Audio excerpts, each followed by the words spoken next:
Voy a empezar esta noche haciendo un pequeño recorderis y me acuerdan, por favor, leía lo último en las preguntas para contestar la pregunta que la hermana nos formuló.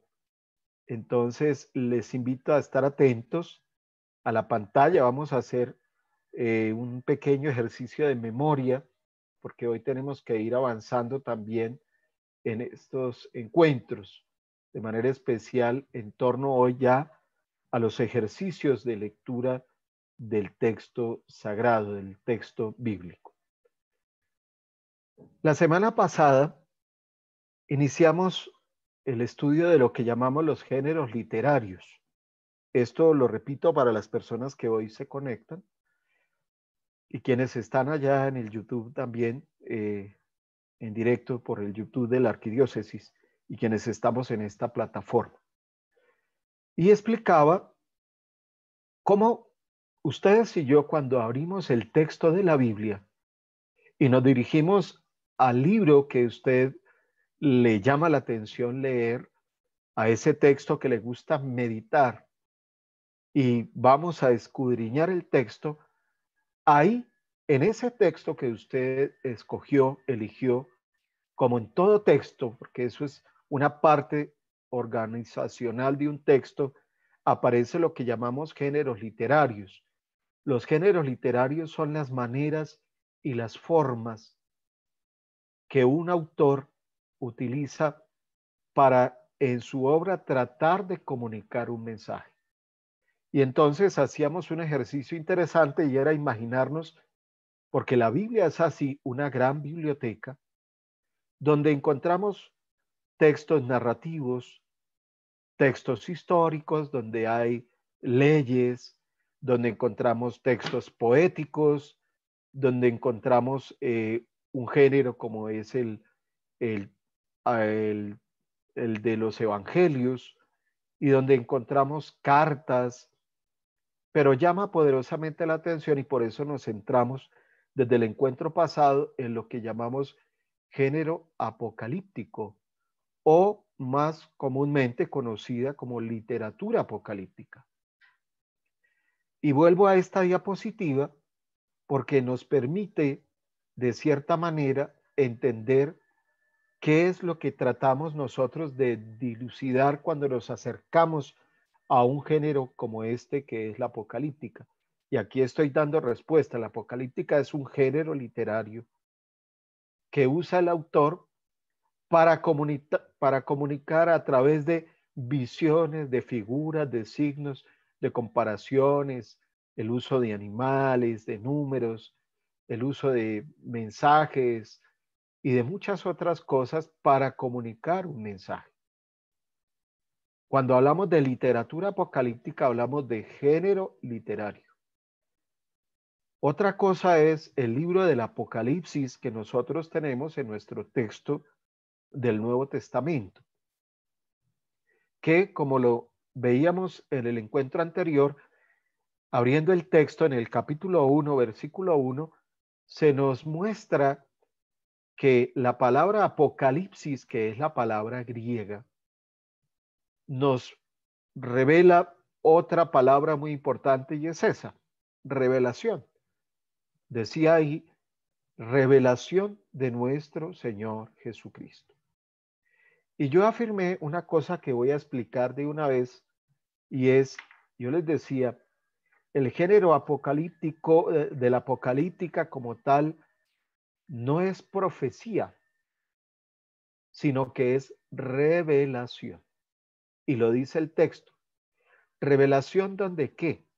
Donde se muestra, estoy hablando del libro del Apocalipsis, donde se muestra la realidad de una comunidad que es la iglesia del siglo segundo, porque la apocalíptica del Nuevo Testamento va a aparecer hacia el siglo segundo y después de Cristo, como la apocalíptica judía del siglo segundo antes de Cristo, con libros como el de Daniel, donde se muestra la intervención de Dios a través de ciertos acontecimientos.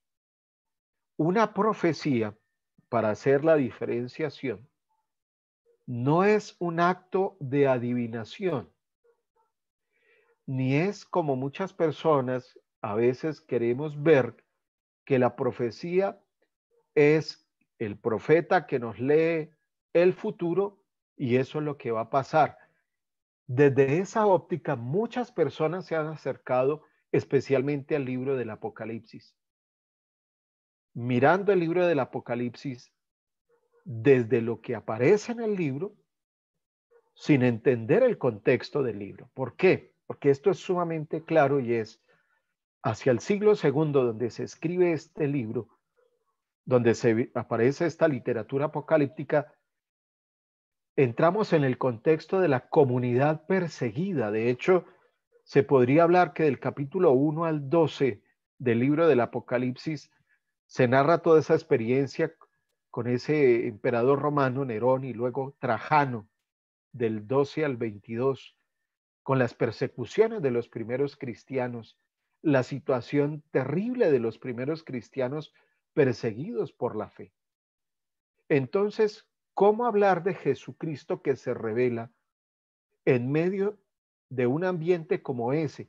Porque ahí es donde nace el libro del Apocalipsis, como en un ambiente hostil de persecución, de muerte, en un ambiente donde debe reinar el silencio, donde estos primeros cristianos son vistos como algo en torno a la celebración, como algo extraño,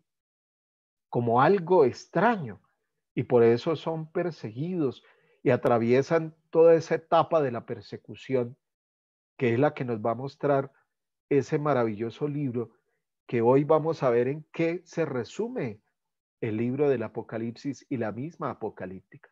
Entonces es fundamental y necesario que nosotros entendamos eso. Y empezamos a hacer unos ejercicios interesantes y era ir recorriendo nosotros, permítanme, ciertos simbolismos, porque yo les dije, la literatura apocalíptica no es el libro del Apocalipsis solamente. La literatura apocalíptica está desde el Génesis.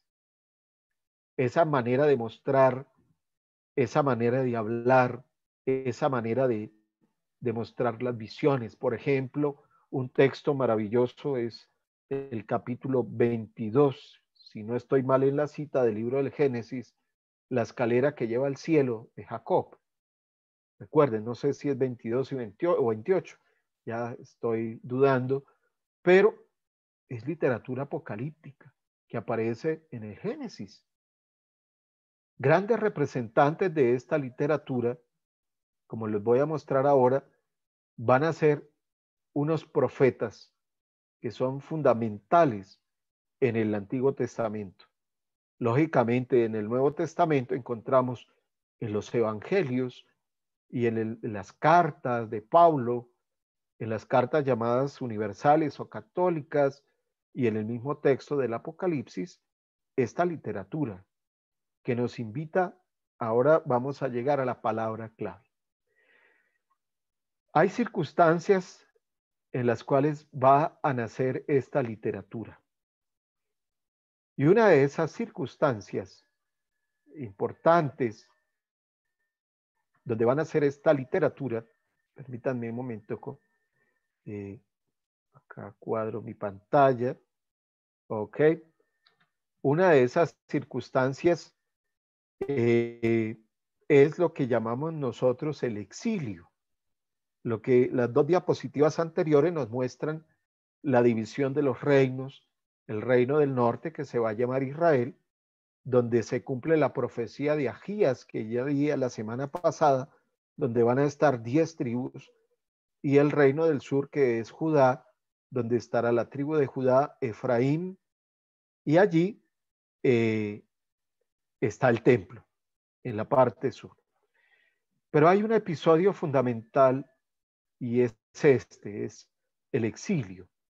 El exilio en el cual este pueblo que es llevado, los del norte son llevados a Siria, a Nínive, y en el 721, y los demás, que son los del sur, que son llevados a Babilonia. Viven esta situación y voy a hablar de los del sur, que son los guerreros que resistieron más el embate de Nabucodonosor, quien hizo 3 intentos para conquistar Jerusalén, y cuando lo hizo, lo primero que hizo fue entrar al templo y parcialmente se robó todo el ajuar del templo, todo lo que había en el templo, y luego destruye el templo. ¿Por qué el templo? Para un judío, el templo es el alma, usando una expresión, de su fe. El templo es el centro, es el lugar del encuentro con Dios. Es el lugar donde está Dios. Y cuando se destruye el templo, pareciera, y esto se va descubriendo en la lectura de textos, pareciera que el pueblo dijera: Dios nos ha abandonado. Si no hay templo, pues no está Dios. O sea, no está Dios.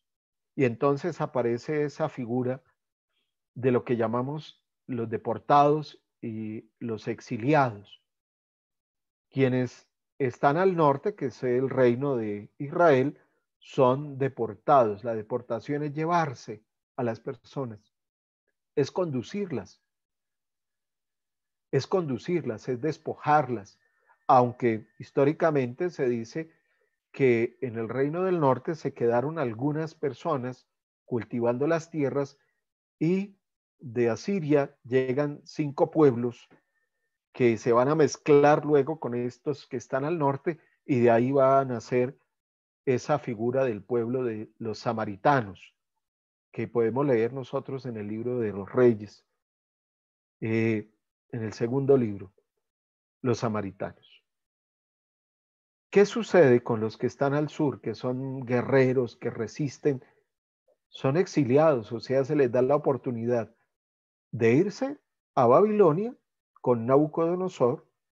De hecho, las autoridades, los sacerdotes, muchos son exiliados y también deportados, y otros se les permite irse, y ahí van a hacer una palabra clave, que es la diáspora. Aquí vemos nosotros en la diapositiva, ustedes aprecian esa figura del exilio, que pues tras la caída del imperio de Babilonia a manos de Ciro, en el 538, cuando se firma el edicto, ellos van a retornar en 3 caravanas, como lo vemos acá, porque a veces pensamos que cuando Ciro les da la oportunidad de regresar a los que están en el exilio, pensamos que tomaron sus cosas y vámonos. No, se habla, como ustedes lo ven en esta tabla, de los 3 grupos que retornan, y de hecho hay gente que se va a quedar en Babilonia.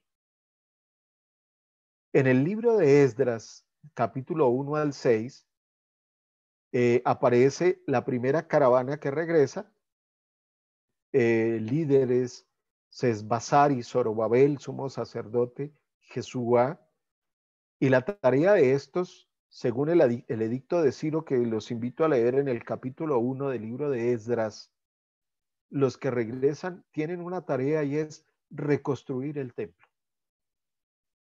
Reconstruir el templo. Tiempo después, del capítulo 7 al 10 del mismo libro de Esdras, van a regresar una segunda caravana, viene una segunda caravana con Artajerjes, en el gobierno de Artajerjes, y aquí viene Esdras, ya viene Esdras, y ¿qué es lo que trae Esdras? Esdras viene a revisar un problema moral que se está presentando, y es el problema de los matrimonios mixtos, que más adelante quizá vamos a tocar.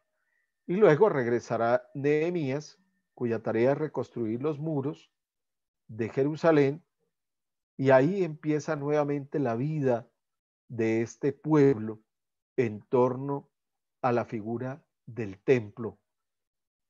en torno a la figura del templo. Es importante, como ustedes lo ven en estas diapositivas que voy pasando, pensar que esta situación duró 70 años. Por eso, quienes regresan del exilio, primero han asumido ciertas tradiciones de Babilonia. Segundo, los que regresan del exilio vienen hablando arameo, porque el arameo lo van a aprender de estas culturas. Y los que han nacido en Babilonia, que son judíos, pues vienen hablando ese idioma. En este texto, que es el texto de Nehemías 8, podemos nosotros mirar en esta diapositiva que he puesto ahí para que entendamos un poco, después de la reconstrucción del templo, ¿qué hace Esdras? Esdras toma el libro de la ley de Moisés y empieza a proclamar el texto de la ley. ¿Por qué? Porque el texto de la ley está escrito en hebreo, los idiomas que les mostraba la semana pasada. Reconociendo que el texto escrito en hebreo es el texto sagrado, porque para un judío, y lógicamente para la época, el idioma en el cual se había escrito el texto, pues en este caso el texto de la Torá, fragmentos de la ley, está escrita en hebreo. Y muchos que han vuelto de Babilonia han olvidado este lenguaje, este idioma, perdón, y cuando vienen y empieza Esdras a leer el texto de la ley, tiene que traducirles el texto, porque estos que han llegado ya hablan arameo y han olvidado el idioma del culto. Y esto es una palabra clave que debemos tener nosotros. El arameo se va a guardar siempre para el culto. Por eso, cuando les pregunten a ustedes cuál era el idioma que más hablaba Jesús, Jesús hablaba arameo, porque era el lenguaje común. En la sinagoga se hablaba hebreo, porque es el lenguaje del culto, y no todos tampoco lo hablaban. Y Jesús va a hablar griego y hasta latín, porque en la época de Jesús están los romanos. Entonces es importante tener esto presente. ¿Todo esto para qué? Para llegar a esto. Y es, en estos contextos van a ser lo que es la literatura apocalíptica hacia el siglo II. O sea, el pueblo que había ido al exilio viene hablando arameo. Los mayores, los ancianos todavía recuerdan el lenguaje del culto, que es el hebreo. Esdras recuerda la ley, que es lo que hace en esta diapositiva, y los invito a leer el capítulo 8. Esdras le recuerda la ley, pero sobre todo, ¿qué es lo que va a mostrar el pueblo? El pueblo se va a mostrar en una constante desesperanza, en una constante tristeza.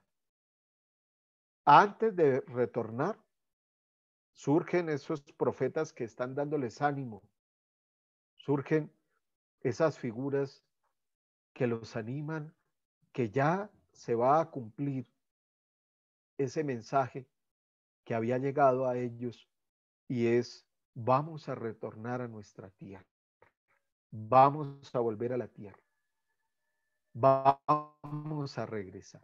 Estas son algunas características. Por eso, desde ese contexto, grandes profetas representan la literatura apocalíptica en el Antiguo Testamento. Es el caso del profeta Ezequiel en el capítulo 37, versículo 1-14, donde aparece ese texto que conocemos nosotros y es la visión de los huesos secos. Y el capítulo 40 al capítulo 48, donde se nos habla de la visión del nuevo templo, que es toda esa visión. Y vuelvo y digo, si hay una cosa que caracteriza la literatura apocalíptica, son visiones. Son visiones. Aquí se habla de visiones. El profeta Zacarías, del capítulo 1 al 6, las visiones versus el libro de los discursos, que aparece en el capítulo 7, versículo 1 al 8, 23. Luego aparecerá lo que se llama en el texto del profeta Isaías, en el primer libro de Isaías, porque recordemos que Isaías es un volumen donde hay 3 obras, y en el primer libro de Isaías, en el capítulo 24 al capítulo 26, aparece lo que se llama el Apocalipsis de Isaías. Y el gran representante de esta literatura a nivel del Antiguo Testamento o del Primer Testamento, lógicamente es el profeta Daniel, que es considerado pues el gran representante de esta literatura. Y vemos entre los capítulos 7 y 12 esta realidad. Esto sucede entre los siglos 6 antes de Cristo. Estos relatos, el marco de los relatos, porque el libro como tal, por ejemplo, de Daniel, va a aparecer casi ya, está apareciendo a mediados del siglo segundo. Estos son los representantes. Aquí hay un ejemplo de las visiones de Zacarías del capítulo 1 al 6,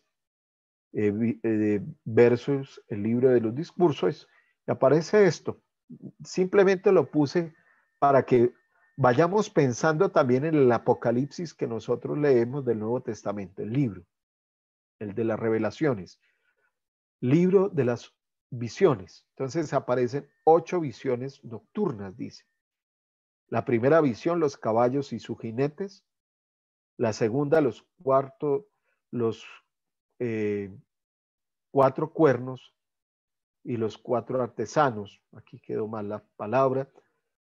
La nueva Jerusalén, que es la tercera visión. El sumo sacerdote Josué. El candelabro y los 2 olivos, que es, de hecho, es una visión, pero también se puede interpretar como una parábola muy interesante. El rollo del pergamino que vuela. La impiedad expulsada y trasladada a Babilonia. Los 4 carros enviados a la tierra, la coronación de Josué y de Zorobabel. Son ejemplos, simplemente. Otro ejemplo lo encontramos, y creo que la semana pasada, no sé si uno de ustedes hizo la pregunta en cómo leer el Apocalipsis, y yo les decía, para leer el Apocalipsis del Nuevo Testamento, o sea, el libro de las revelaciones, es importante conocer la literatura apocalíptica del Primer Testamento o del Antiguo Testamento. ¿Por qué? Aquí hago una comparación entre el capítulo 7 del profeta Daniel y el capítulo 13 del libro del Apocalipsis. Encontramos, si ustedes se dan cuenta, un león, un oso, un leopardo, un dragón, 10 cuernos, bestia quemada, y entonces aparecen los paralelos.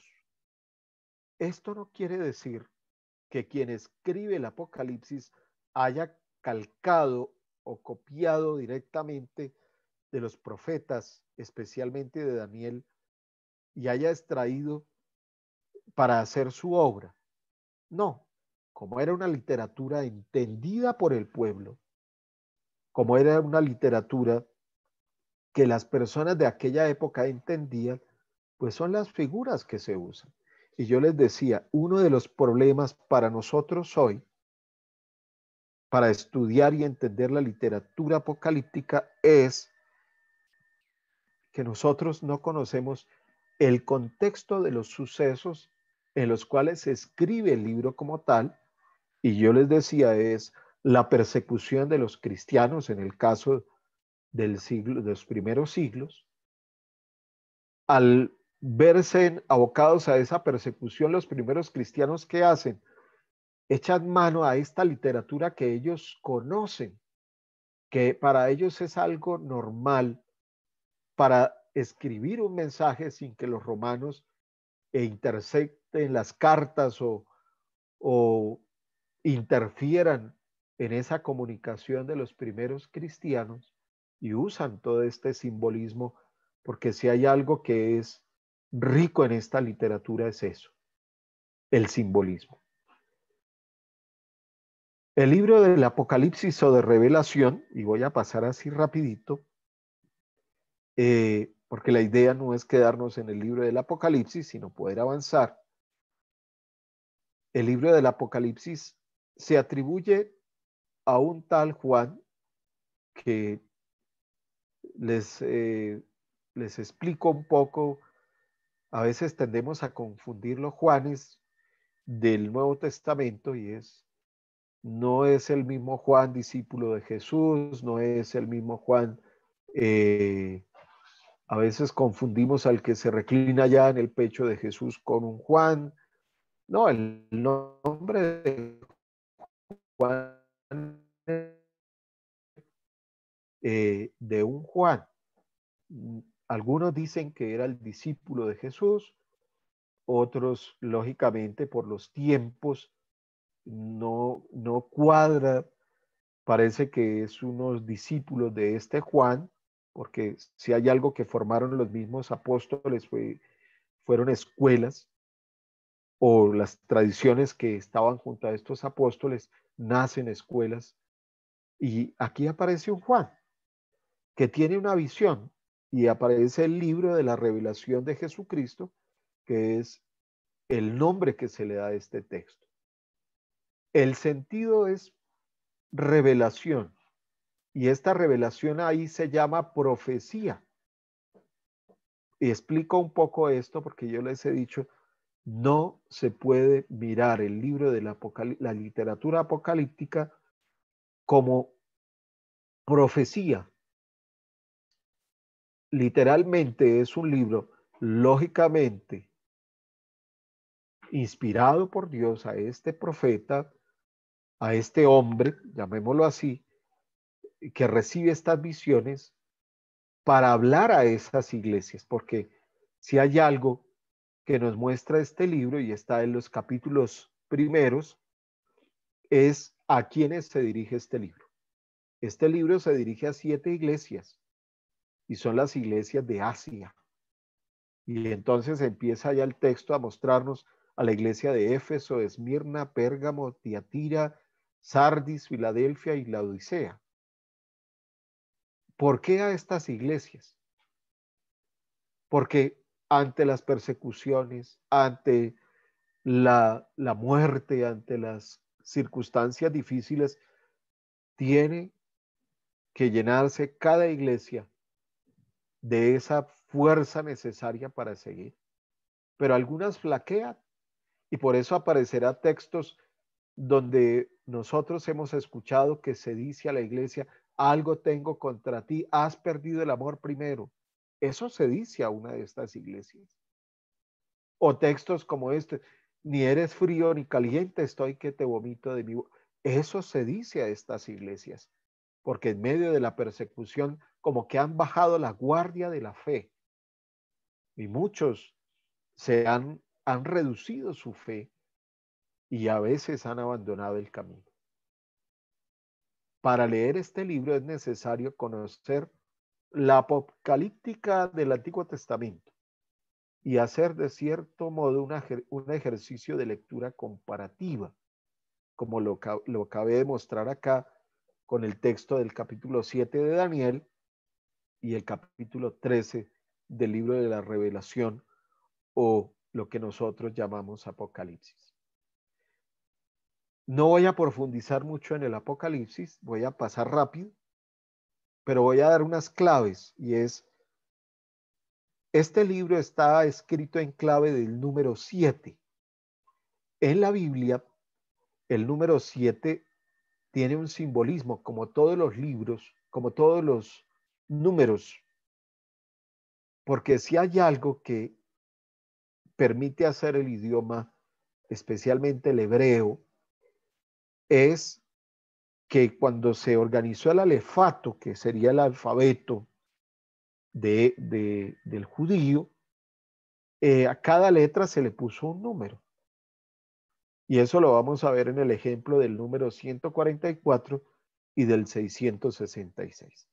El número 7 significa la plenitud y se basa en los 7 días del Shabbat judío.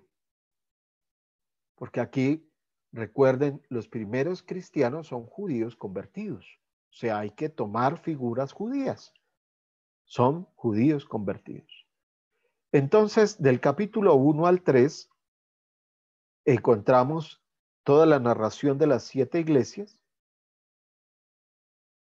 donde empieza a aparecer una pregunta fundamental, y es esta: ¿permanecerá el pueblo de Jesús? ¿Sí heredarán el cielo? ¿La fidelidad a Jesús es una conquista? 3 preguntas claves. ¿Permanecerá el pueblo de Jesús? ¿Por qué? Recuerden el contexto, estamos en una época de persecución de los cristianos, de asesinato de las familias, de asesinato de los creyentes.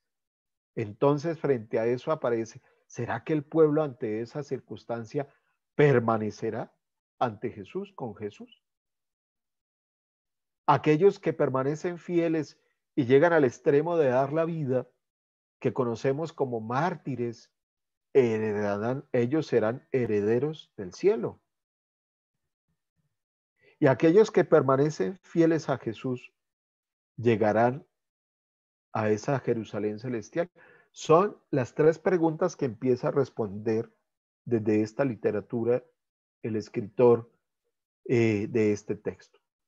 Del capítulo 4 al 5 encontramos visiones proféticas, entendidas aquí no como profecía, sino como revelación, recuerden, por lo que explicaba y vuelvo y reitero, y es, cuando leemos el texto del Apocalipsis, especialmente del Nuevo Testamento, todas estas figuras no nos muestran algo que va a pasar.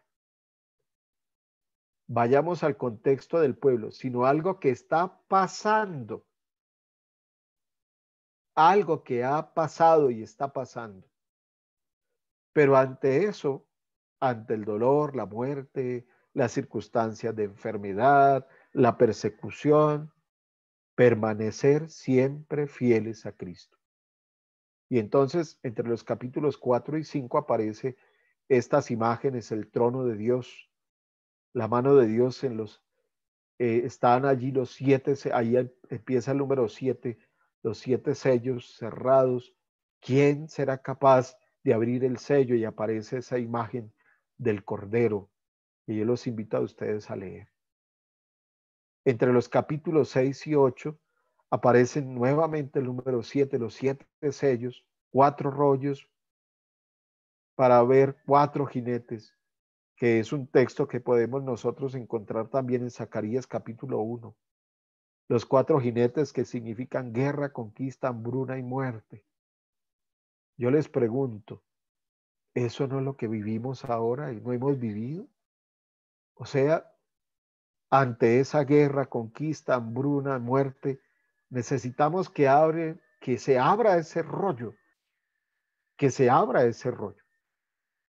Aparecen 5 sellos que son los mártires, el 6º sello, que es la respuesta a Dios en el clamor, que lo encontramos en el profeta Isaías en el capítulo 2 y en el profeta Joel capítulo 2.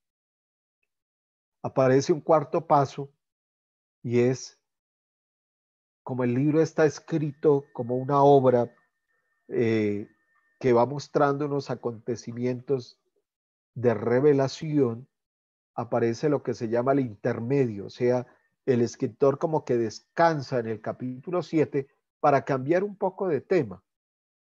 ¿Y qué habla el capítulo 7? Se detiene la narración para ver que se acerca un ángel para poner un sello, y ahí aparecen ese primer número importante, y son los 144 que van a ser salvados. Y entonces, como a veces nos quedamos en la literalidad del texto, Pensamos que son 144 salvados. El ejercicio es un ejercicio matemático. Multiplicar 12 por 12, ¿cuánto nos da? Y multiplicar 12 por 1000 y 12 por 1000, ¿cuánto nos da?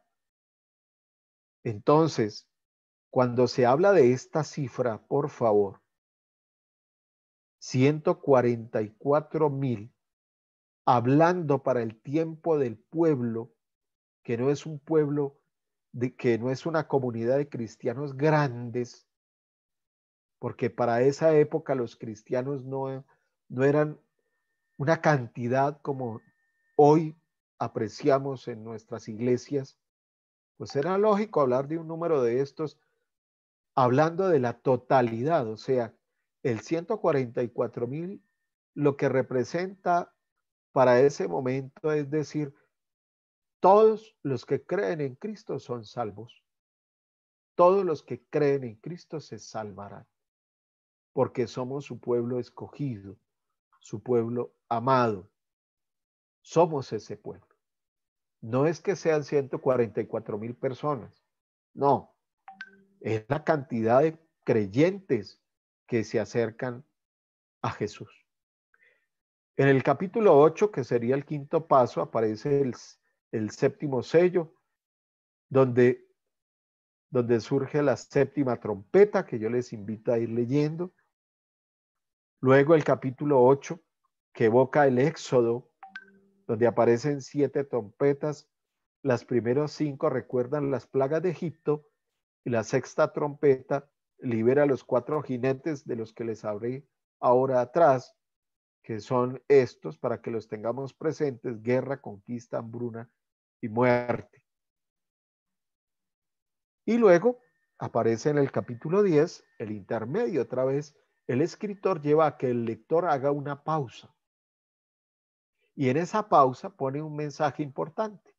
O sea, como los comerciales, para que me entiendan. El ángel que trae un rollo. El contenido del rollo se ve en 2 visiones simbólicas. Ve el templo, mide el templo y ve la destrucción del templo. 2 testigos, un candelabro, y aparece una bestia que mata a los que son fieles. Y eso lo corroboramos en el texto del profeta Daniel y aquí en el Apocalipsis, en el texto del capítulo 11, versículo 7. Ante estos sucesos, ¿qué nos recuerda el escritor de este texto? La resurrección de Cristo. Luego pasamos del capítulo 12 al 14, donde aparece ahora sí el número que ustedes estaban esperando, y es esa figura del número 666. Si el número 7 es el número que muestra la perfección y que se atribuye a los actos de Dios como tal, el número 6 es el número imperfecto. O sea, empezamos diciendo que este número va a mostrar la imperfección. Y por favor, todos les voy a invitar a ustedes a que nos ubiquemos, abramos un momento el libro del Apocalipsis. Todos, por favor, abran el libro del Apocalipsis.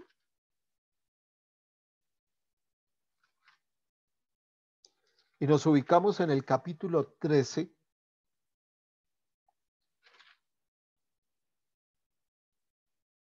Y vamos a ir leyendo el texto desde el versículo. Voy a leer el texto desde el versículo 16. Un momento. Entonces, todos, por favor, con su Biblia, porque esto es importante tener presente. Apocalipsis 13, 16.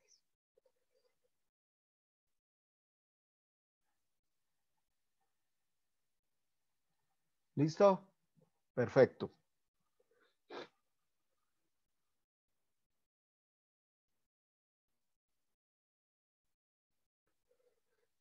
El capítulo 13 del libro del Apocalipsis nos va a mostrar una figura y es el dragón que transmite su poder a la bestia.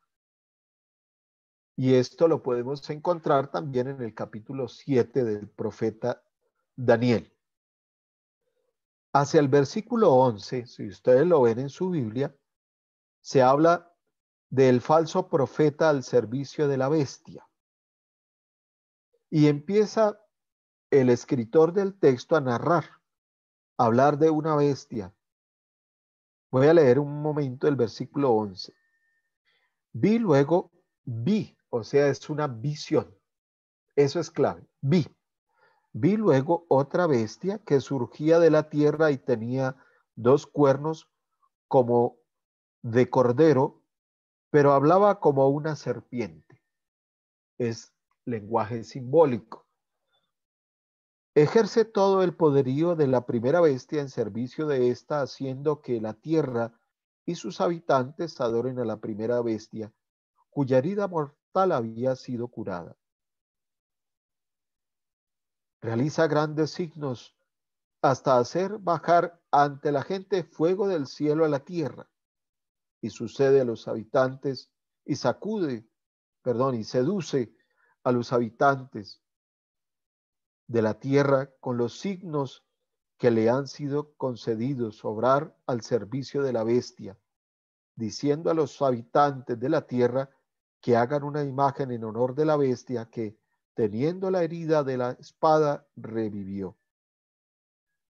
Se le concedió infundir el aliento a la imagen de la bestia, de suerte que pudiera incluso hablar de imagen de la bestia y hacer que fueran exterminados cuantos no adoraran la imagen de la bestia. Y hace que todos, pequeños y grandes, ricos y pobres, libres y esclavos, se hagan una marca en la mano derecha o en la frente.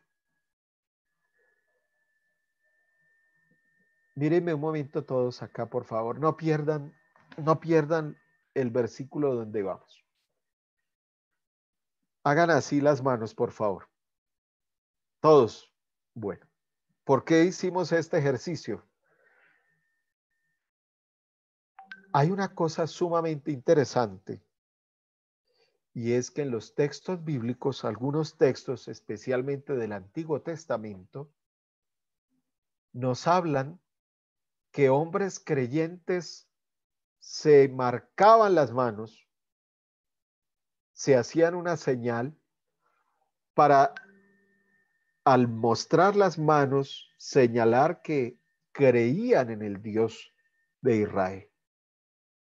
Interesante. O sea, se hacían unas marcas en las manos. Lo dice el texto acá. Se hacían las marcas en las manos o en la frente.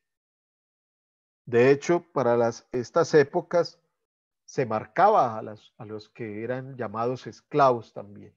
Pero aquí hablamos de gente que al abrir las manos y mostrar esa marca que se conocía, mostraba al otro que era creyente también. Aquí sucede algo interesante. Sigamos versículo 17.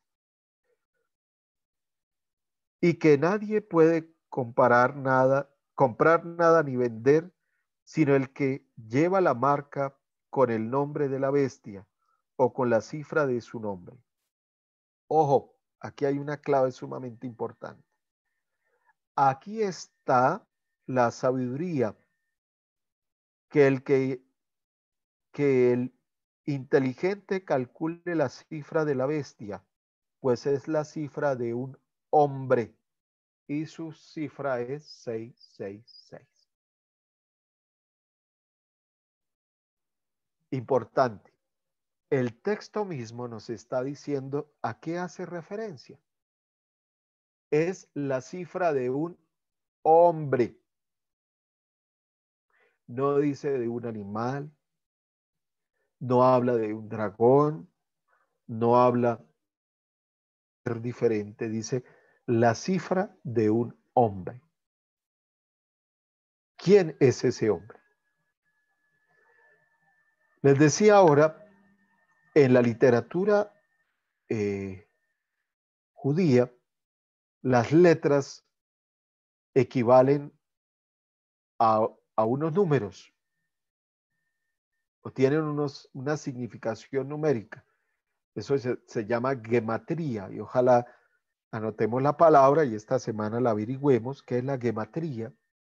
Es dar equivalencia de número a una letra, y resulta, como este texto estamos acercándonos al libro de las Revelaciones, el Apocalipsis, está escrito, ya les decía, en un contexto de persecución, de muerte. Están los romanos, aparecen los mártires, asesinan familias, muchos son obligados a apostatar de su fe.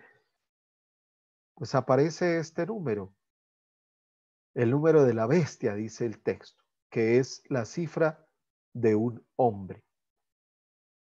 En el lenguaje del Apocalipsis, no puse la descripción acá, pero sumando las letras del nombre Nerón César, daría esa cifra. Y yo hoy no lo puse, no sé por qué, pero dentro de 8 días, para recordarles esto y explicarles un poco más, lo voy a poner, haciendo referencia justamente a ese nombre de un hombre, dice el texto, que sería aquel que está oprimiendo, tiene figura de bestia. Y aquí la bestia, por un lado, se habla del imperio, de los imperios, que es Babilonia. De hecho, se va a ver como esa gran meretriz, Babilonia, y se va a hablar del imperio romano en las persecuciones. Esas son las bestias de las que nos habla este texto. Y aparece de manera especial de los capítulos 12 a 14, las señales celestiales y terrenales de la batalla, dice el texto, de las dos batallas. Una señal donde aparece una mujer cuyo simbolismo sería el Mesías que se revela y su pueblo que luchan contra el dragón, que nos recuerda la serpiente del Génesis, por la cual se seduce al hombre y entra el pecado. Porque esta es otra figura que hay que explicar muy bien, y es en la Biblia la figura de la serpiente no es como nosotros la imaginamos. Aquí se muestra Juan a las iglesias que ninguna nación es el verdadero enemigo, eh, sino que el enemigo para una nación es el mal que está en una persona, en un acontecimiento. El capítulo 13 nos habla de esa batalla terrenal, muestra la batalla terrenal, y aparece ese versículo del cual les hablaba, y los ejércitos del Cordero. O sea, una batalla espiritual y terrenal. Luego los capítulos 15 a 16, que nos hablan del juicio, donde surgen las 7 copas, las plagas que evocan nuevamente a Egipto, y la batalla del Armagedón, recordando el texto de Ezequiel capítulo 38 al 39. Aparece otro intermedio, donde se muestra esa imagen de la gran meretriz, donde se habla de la caída de Babilonia, que ha sido confundida muchas veces con la iglesia, y que es una equivocación usar esta figura para hablar de la iglesia. O sea, es una manera insultante a veces de usar esta expresión, y esto lo explica muy bien el texto diciendo: la gran Babilonia es esta mujer que tiene todas sus riquezas, y yo los invito a mirar, y que está sentada sobre una bestia que tiene 5 cabezas y tienen cuernos. Los cuernos en las figuras apocalípticas como en las figuras bíblicas son signos a veces de prosperidad, pero también de poderío. Entonces, esta mujer que representa a Babilonia, que está adornada con oro, con joyas, y levanta una copa y brinda por la sangre, bebiéndose la sangre de los mártires, y ustedes lean el texto y lo encontrarán, se habla de Babilonia. Luego aparece el regreso, se regresa a la sexta copa, que es la batalla final, la reivindicación de los mártires y la batalla final. Y entre el capítulo 21 a 22 aparece el matrimonio del cielo y la tierra y termina el libro con esta palabra, por favor, que es la clave de toda esta literatura. Jamás, por favor, olvidemos esta palabra. La literatura apocalíptica, como el libro del Apocalipsis y los diferentes textos de corte apocalíptica, tanto del Antiguo Testamento como del Nuevo, no buscan sembrar miedo en el corazón de un creyente, sino todo lo contrario, es llenar el corazón de esta palabra. Esperanza. No olviden, por favor, nunca eso. La esperanza en que, y pongo ejemplos, y miren esta figura que he puesto ahí, en que a pesar de que el terreno sea árido, puede surgir vida en una pequeña grieta. Esa es la esperanza que trae Cristo. Es la esperanza que trae Cristo a un creyente. Y eso es lo que hace el libro del Apocalipsis. No es para asustar a las personas, no es para que nosotros creamos y busquemos a Dios por miedo. Ese no es el Dios en quien creemos. El Dios en quien ustedes y yo creemos es el Dios de la misericordia. Y no lo olvidemos, por favor, siempre leamos estos textos en clave de esperanza. Y de hecho, al finalizar el texto, si quieren, busquen por favor donde está el epílogo en el capítulo 22, allá en el versículo 20, en el 16 dice, yo Juan he enviado mi ángel. El ángel es el mensajero para que dé testimonio de lo referente a las iglesias, de las cuales nos hablaron en los 3 primeros capítulos. Yo soy el retorno y el descendiente de David, el lucero radiante del alba, el espíritu y la novia. O sea, se está haciendo un resumen de ese texto. Y dicen, ven, y el que oiga diga, ven, y el que tenga sed que se acerque, y el que quiera reciba gratis agua de vida. Yo advierto a todos los que escuchen las palabras proféticas de este libro, y vuelvo e insisto, cuando se habla de profecía aquí, no es adivinación de lo que va a pasar, sino que es mirar la revelación de Cristo en los acontecimientos que se viven. Si alguno añade algo sobre esto, Dios echará sobre él, y aparece esa figura como para llamar la atención, esas plagas, dice allá. Y si alguno quita algo a la palabra de este libro profético, insisto, desde la revelación, Dios le quitará su parte en el árbol de la vida y en la ciudad santa que se describe en este libro. Dice el que da testimonio de todo esto, sí, vengo pronto, amén, ven Señor Jesús. Y aparece una clave, y es que pareciera que este libro, más que ser un libro, es una carta, porque aparece despidiéndose quien lo escribe. Dice que la gracia del Señor Jesús sea con ustedes. Amén. Esperanza, por favor. Yo sé que, pues, el contexto de nuestro curso es darles claves a ustedes, porque esto tendríamos que estudiarlo a fondo, profundizar, y ojalá podamos tener un curso de Apocalipsis como tal, de estudiar este texto, pero la clave es la esperanza, es la esperanza. Ya son las 8, les propongo, no voy a avanzar hoy, creo que era importante y necesario explicar esto. Viene este tema que es fundamental y es análisis frente a un texto bíblico.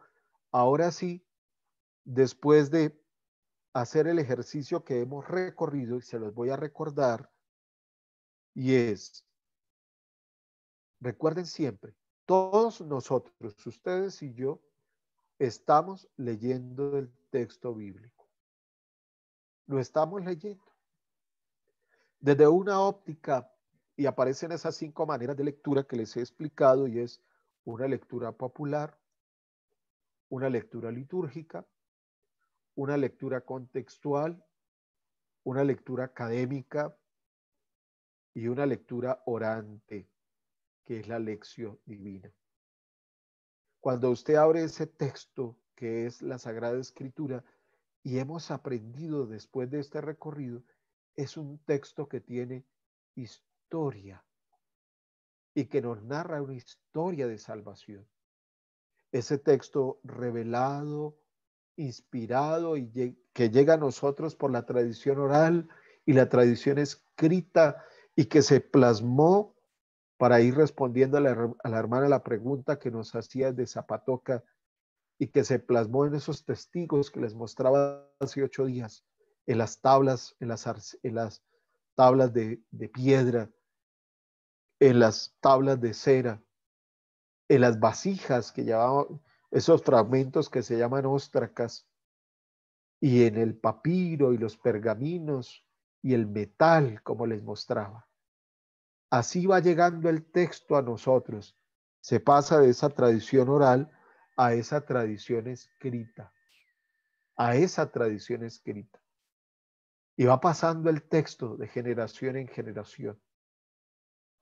Hacia América Latina se habla de que posiblemente, porque es una teoría, el primer texto bíblico como tal que llega entra por México, en la conquista.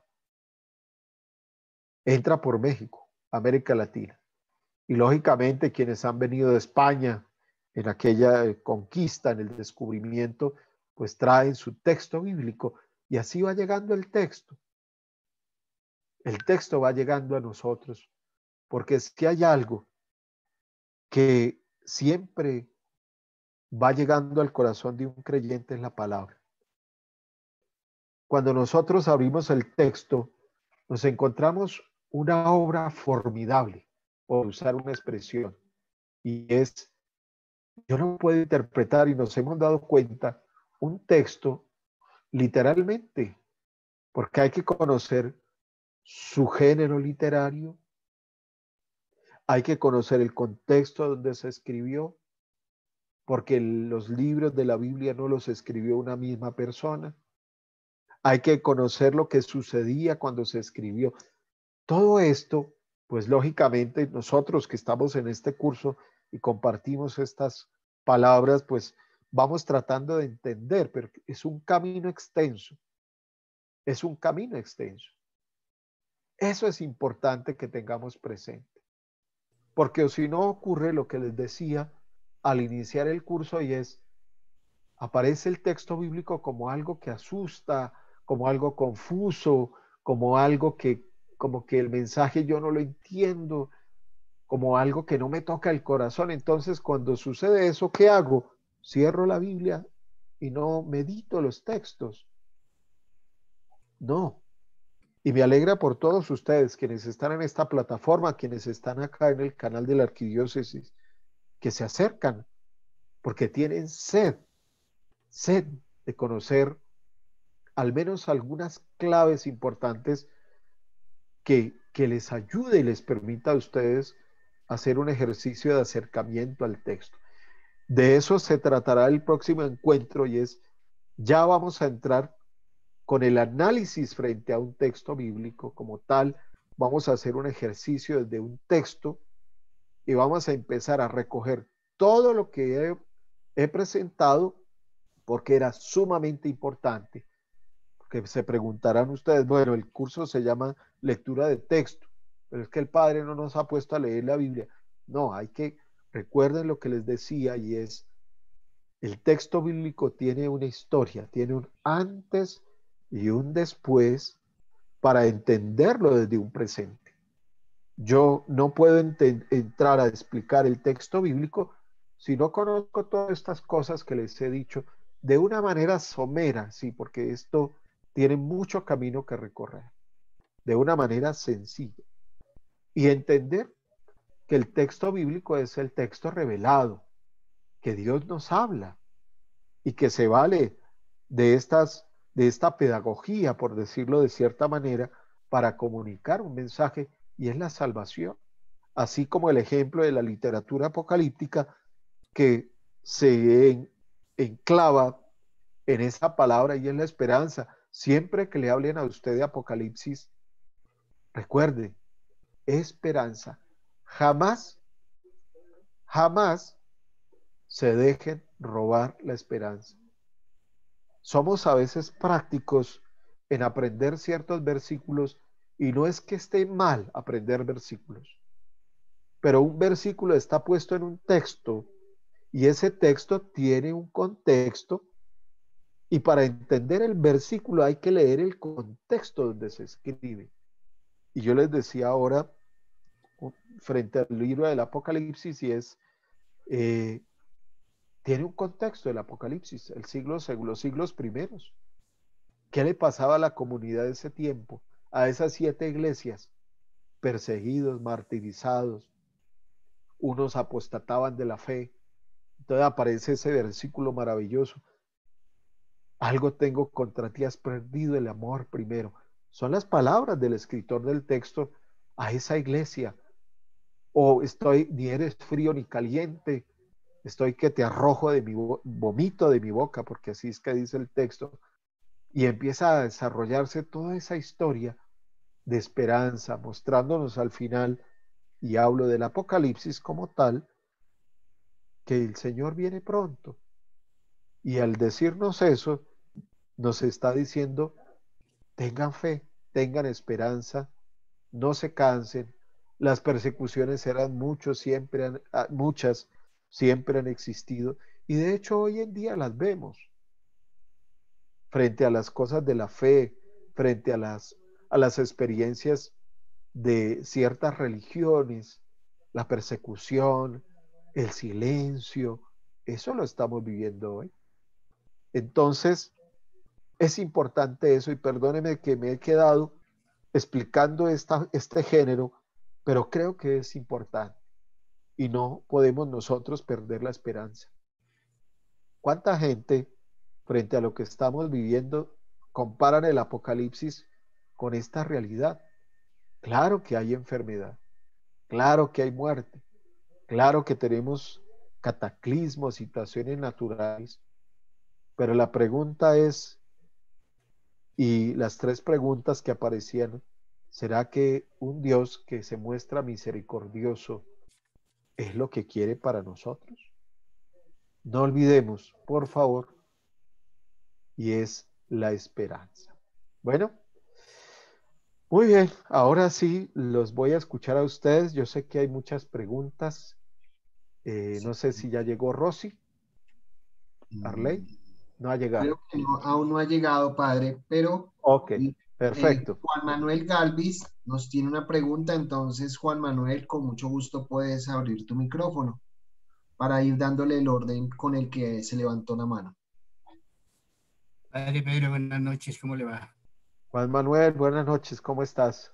Padre, pues aquí admirado de cómo al estudiar uno el Apocalipsis hay tantas visiones y tantas interpretaciones que se pueden hacer, porque yo tuve una en un diplomado del Minuto de Dios que era pues similar, pero usted nos la pone como más clara, como más asequible y realmente quisiera un poquitico de desplayamiento en cuanto al intermedio que hay en el capítulo 17 y 19, donde nos habla de esa batalla final y de esa nueva Jerusalén. Si esa nueva Jerusalén va a ser aquella que va a hacer ese matrimonio entre el cielo y la tierra, que nos va a llevar a esa esperanza que hemos de tener siempre y siempre y cuando teniendo en cuenta la fidelidad a Jesús que tenemos que conquistarla siempre. Sí, claro, Juan Manuel, usted has dicho y has dado respuesta a través de ese aporte tan importante que has puesto a esa realidad, ¿no? Y es lo que yo les decía ahora, y es esas figuras que se usan desde esta literatura cuyas características son esas, el uso de visiones, de estas figuras, es mostrar y llamar la atención en torno a la esperanza, pero siempre la esperanza vista y puesta en la persona de Jesús, porque recordemos que todo el Apocalipsis se centra en la persona de Jesús que se revela. Y de hecho en el versículo 1, el capítulo 1, al iniciar el texto decía, revelación de Jesucristo. Revelación de Jesucristo. Y es que ahí en otra parte donde dice que es el principio y el fin, Ok. El que era, el que es y el que ha de venir. Muy bien. Muy bien. Gracias, Juan Manuel. Gracias por ese aporte. Bueno, padre, muchas gracias a usted. Acá estoy Hola, Rosy, como ¿dónde para estás? ayudarle. No te vemos en la cámara. A ver. Ok, entonces, Arley, si quieres le explicas a Rosy qué estamos haciendo. Rosy, te presentas un momento, por favor. Claro que Para sí, que te padre. conozcan. Ok. Bueno, muchas gracias. Soy Rosy, animadora de evangelización en la Vicaría Episcopal de San Pedro. Hago parte de la coordinación de animación bíblica en la Arquidiócesis de Bogotá, junto con un equipo en el que está también el padre, están otros sacerdotes, algunos diáconos y compañeros de otras vicarías. Pues queriendo acompañarlos a ustedes y moderar un poco este diálogo que ya abrimos con el padre Pedro. Padre, hay muchísimas preguntas, hay una, por ejemplo, que dice: el Apocalipsis expresa la experiencia post-pascual de la presencia de Cristo para estas comunidades cristianas en crisis internas y externas. Usted decía algo muy importante, que hay que tener en cuenta unos niveles a la hora de estudiar un texto bíblico.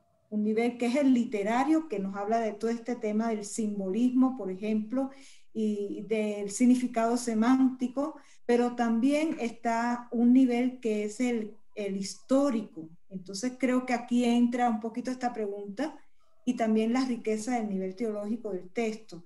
No sé si el Apocalipsis expresa la experiencia pospascual de la presencia de Cristo para estas comunidades cristianas en crisis internas y externas. También hoy en la realidad actual estamos llamados a conmemorar la experiencia pospascual de Cristo en clave de esperanza y fe. Bueno, Rosy, para todos, totalmente de acuerdo con la persona que más que una pregunta hizo esa afirmación. Y para nosotros, la experiencia en torno a la esperanza, que es lo que nos lleva a entender este tipo de literatura, está puesta en aquel que ha vencido la muerte.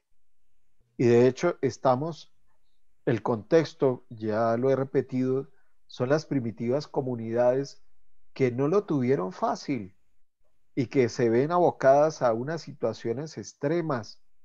De hecho, durante todo el relato del texto, por eso se habla de los que han blanqueado su manto en la sangre del cordero, de los que se llaman testigos, que son los mártires. Estas familias, estos hombres, mujeres y niños, ¿por qué se mantienen fieles? Porque tienen esperanza en aquel que ha vencido la muerte, aquel que ha resucitado. Son relatos pospascuales, sí, para una comunidad que entiende estos simbolismos, pero para una comunidad que espera que el mundo sea mejor, como nosotros hoy. Y si nos ponemos un poco en esa comunidad que está oprimida, perseguida, que sufre el hambre, que pasa todas esas necesidades, en muchos ambientes de nuestra vida social, no hay gente y no estamos nosotros quizá inmersos en esa realidad, esperando un cambio, esperando que todo sea mejor, porque tenemos una esperanza en que todo cambie, en que todos sepamos compartir, en que todos sepamos ser mejores personas, mejores creyentes, mejores hermanos, en que el mundo venidero que vamos construyendo sea mejor. Ahí encuentra eco y sentido esa experiencia de esa comunidad pospascual, de ese Jesús que se muestra como camino de esperanza y que es esperanza. Gracias, Rosy. Gracias a usted, padre. Padre, Sor María Angélica tiene una pregunta de forma Bueno, directa. muy bien, por Sor, favor, nos activa el micrófono, te acercas a la cámara.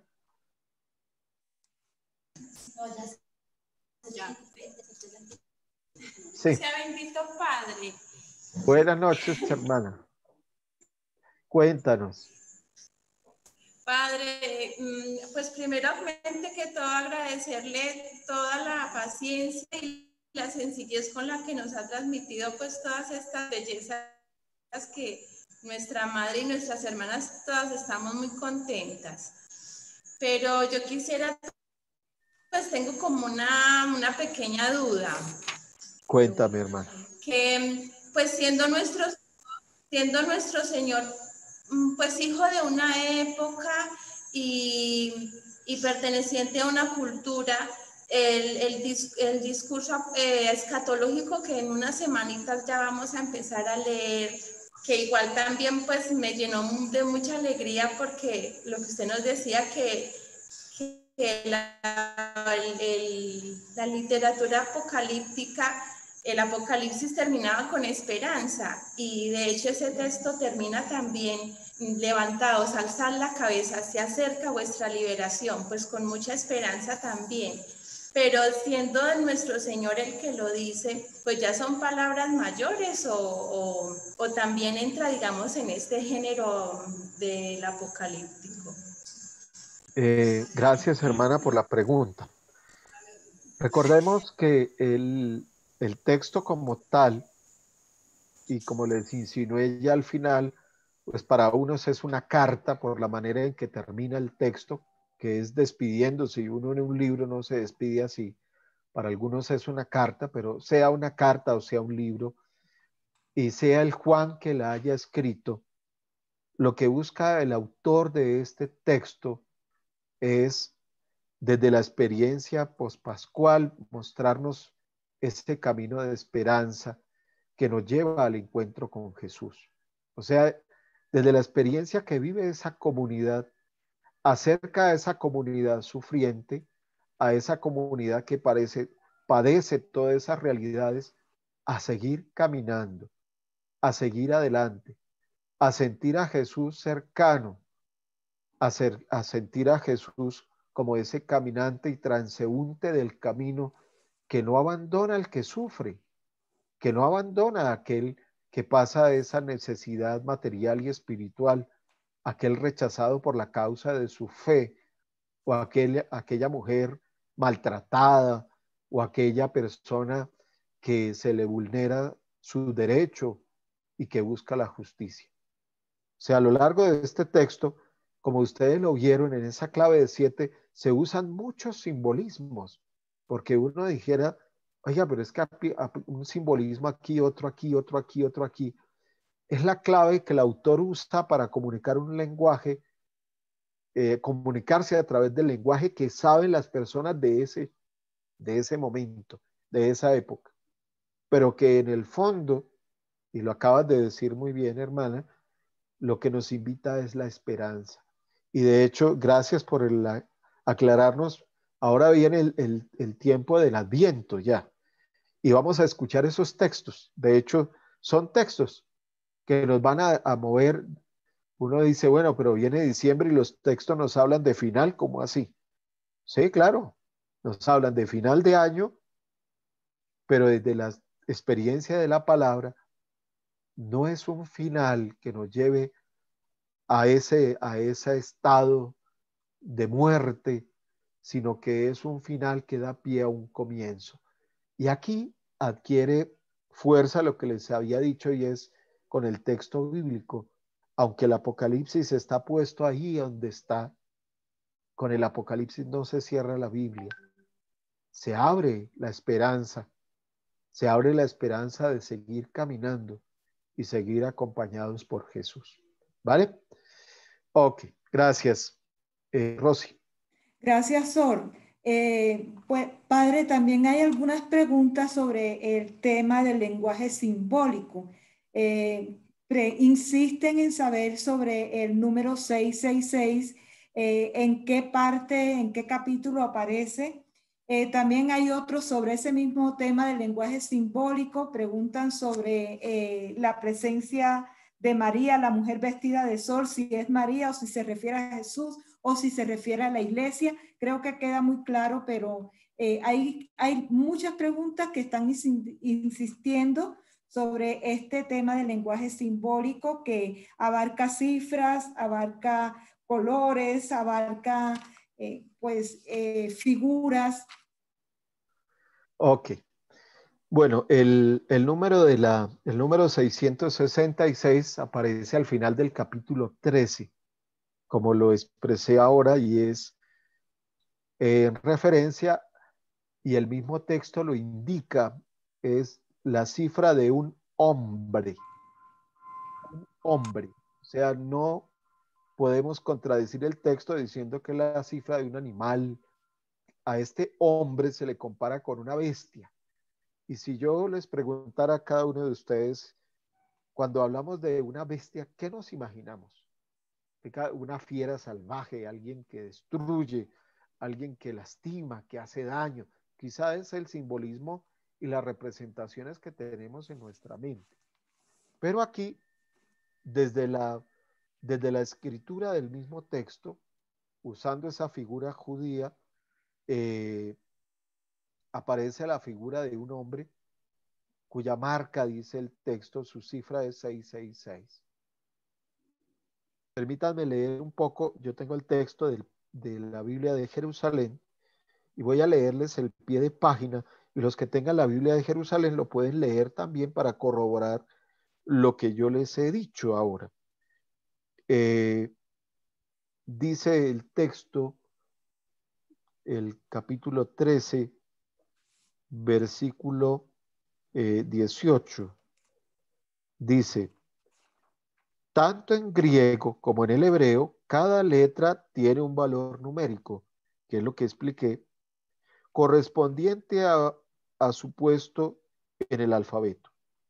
La cifra de un nombre en el total de sus letras en el alfabeto, aquí es 666, sería, y por eso digo, fue error mío no poner la lámina, pero les prometo que dentro de 8 días voy a empezar con esa lámina para mostrarles cómo el nombre Nerón César, haciendo el ejercicio de tomar cada letra desde la gematría en el hebreo, que es ese ejercicio de ponerle a una letra un número, al sumar los números de ese nombre va a aparecer este número 666.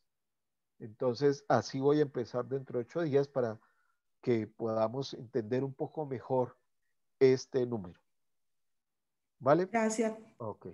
Gracias, padre. Hay 6 personas levantando la mano. Elsie Mancera. Elsie, ¿cuál es tu pregunta, por favor?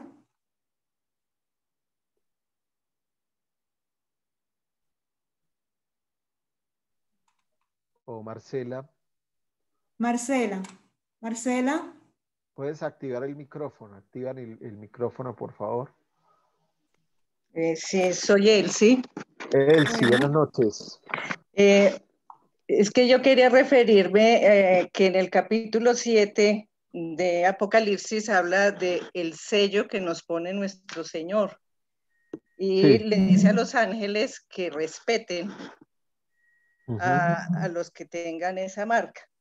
Miré Sí. el paralelo que es Jeremías y se refiere a la cruz o la tau que hablan algunos, sí, que hablan algunas traducciones.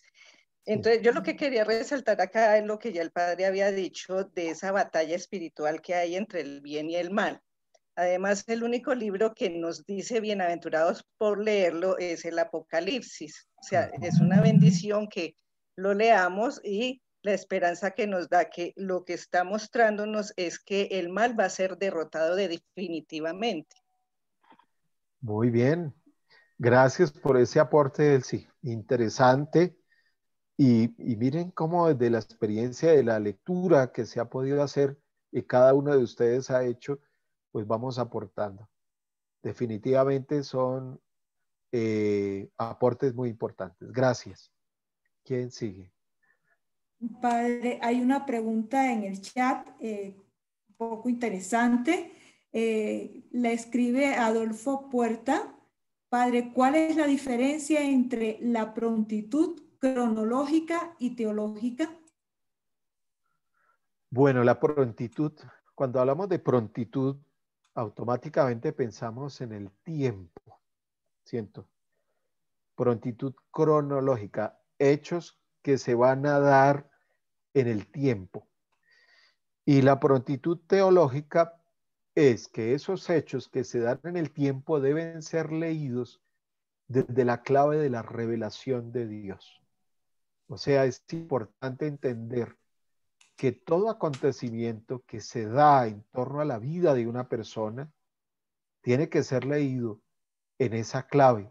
Por eso, si usamos la literatura apocalíptica, este género, la clave de la prontitud teológica es la esperanza.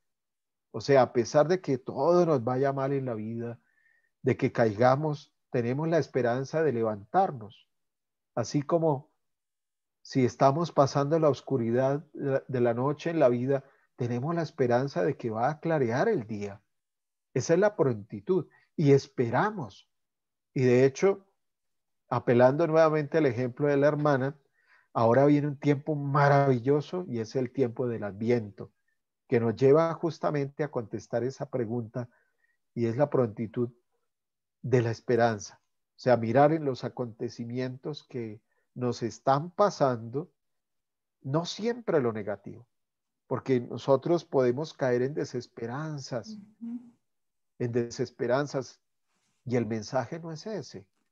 El mensaje es la esperanza, el mensaje es seguir. Miren los primeros cristianos, a pesar de que veían a sus compatriotas morir por la causa de la fe, ¿esto qué los llevaba a renunciar? Claro, algunos renunciaron, pero otros se mantuvieron firmes y fuertes.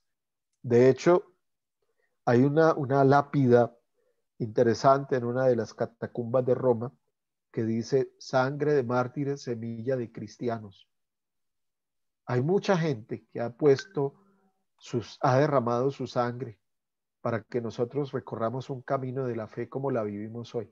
Y hoy vemos persecución. Hoy estamos mirando persecución. Ustedes se han dado cuenta. Gracias. Gracias a usted, Padre. Sin duda, cuando el autor de este texto ve tantos conflictos y situaciones de desesperanza, lo que nos invita es, mira, Dios viene, es lo que nos está diciendo. Por eso creo que es un texto que se aplica mucho para este tiempo que se nos aproxima. Es un tiempo de esperanza.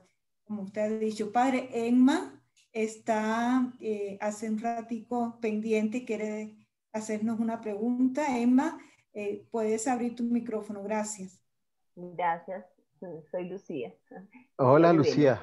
¿Cómo ¿Qué más, estás? padre? Muy bien. Bien, sí, señor, gracias. Bueno, mi pregunta es lo siguiente. Usted nos ha dicho que las tres miradas con las que se debe mirar la Biblia es la arqueológica, la geográfica y la histórica. Pero siempre yo he escuchado que es un libro que hay que leerlo bajo la mirada de la fe. ¿Cómo Sí. sería esa lectura de la fe si cada uno tiene una fe diferente? Muy bien, Lucía, gracias por esa pregunta. Cuando hice alusión a las tres miradas, no sé si te acuerdas que yo dije, son tres miradas que uso, pero hay muchas otras, ¿cierto? Entonces, la mirada de la fe, desde la cual nos invitas a leer el texto, es la mirada de un Dios que se revela y que se encuentra con nosotros. El encuentro con ese Dios persona, con ese Dios que se muestra, que se da a conocer. En el encuentro con ese Dios se produce una experiencia de fe. La fe, lógicamente, no se puede medir en una persona, no se puede decir que yo creo más que el otro, ¿cierto? Y hay una cosa muy bonita, y recuerda a Luisa, y es, creo que les insinuaba en alguna pregunta, desde el Concilio Vaticano II aparece la Lumen Gentium, en el capítulo 16 y 17 que nos habla de las semillas del verbo. O sea, Dios se revela para todos. Habla el lenguaje de todos. Muestra su rostro a todos. El problema es que nosotros, frente a ese Dios que se revela, lo escuchemos, lo reconozcamos y lo busquemos. ¿Sí? Entonces, eso es una mirada interesante la que muestra y es desde el lenguaje de la fe de cada uno. Porque todos los que estamos aquí y están en el canal de YouTube de la Arquidiócesis, vivimos una experiencia diferente, así todos estemos con el mismo texto en la mano, pero el texto nos muestra una realidad, dependiendo de nuestra realidad personal también, ¿cierto? Pero es importante eso, o sea, Dios se revela a la fe de cada uno de nosotros, ¿vale? Gracias, padre. Gracias. Sí. Lucía, gracias. Sin duda, detrás de cada texto bíblico hay un mensaje para los destinatarios de todos los tiempos, como decía el padre en algún momento. Los de ayer, los de hoy y también analógicamente hay un mensaje hacia el futuro. Padre, hay una persona, Carlos dice, al leer algunos textos del Antiguo Testamento, por ejemplo, Isaías, nosotros podemos encontrar veladamente la prefiguración de lo que sería el padecimiento de Cristo. ¿No es posible que de alguna manera el Apocalipsis también sea una especie de mensaje que Dios nos quiere comunicar, valiéndose de la realidad de quien escribe y que hasta ahora no logramos ver en plenitud? Bueno, indudablemente, pues empiezo por la última pregunta y es la clave del Apocalipsis. Sí, o sea, toda la razón y es valiéndose de las circunstancias, Dios se muestra, se da a conocer y Dios se revela. Pero insisto en esa palabra clave y perdonen que sea repetitivo y es, yo quiero que ustedes nunca la olviden y es la clave con la cual se muestra esta literatura y es la esperanza. Desde la lectura del Primer Testamento o del Antiguo Testamento acontece algo y sobre todo el texto de Isaías. Yo les decía, el texto de Isaías no es un libro, es una obra, porque encontramos 3 libros en ese texto. Y quizá el texto al que te refieres es lo que llamamos el segundo libro de Isaías. Ese segundo libro, si ustedes por favor abren rápido el texto bíblico y van al texto del profeta Isaías, busquen por favor en su texto bíblico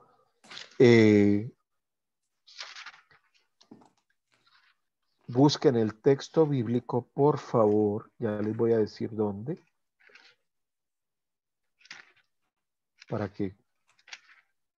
darles un momentico de tiempo, los que están buscando el texto.